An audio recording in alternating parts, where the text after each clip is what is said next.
ជាប់គុកក៏ដោយសារតែអញដែរអញបែរជាដាច់ចិត្តមិនជួយវា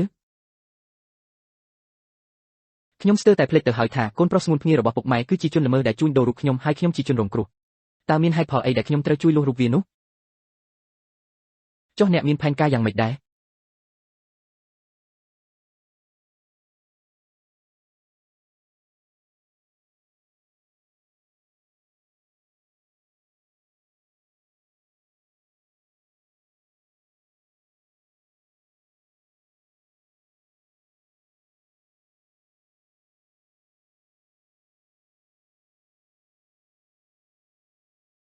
អបព្រះអើយមិននឹកស្មានថាមួយជីវិតនេះគាត់មិនទាំងចង់ប្រើរបស់រួមជាមួយខ្ញុំផង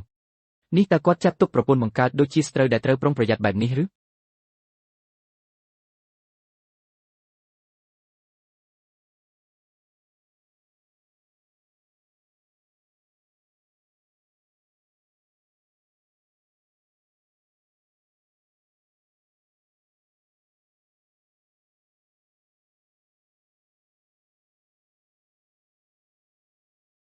រូបរាងសង្ហាយ៉ាងនេះមុននឹងលេងលេះគ្នាបានគេងជាមួយគ្នាមួយយប់ប្រហែលជាមិនហួសហេតុពេកទេដឹង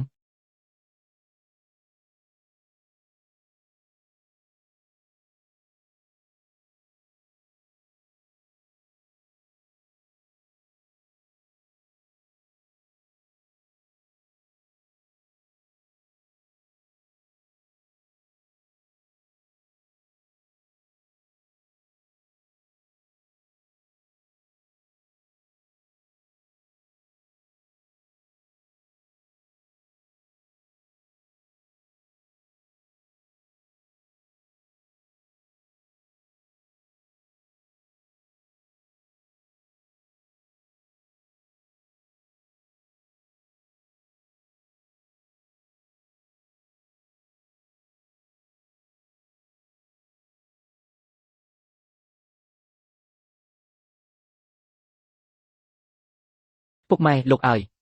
រដូវផ្ការីករបស់ខ្ញុំបានមកដល់ទៀតហើយ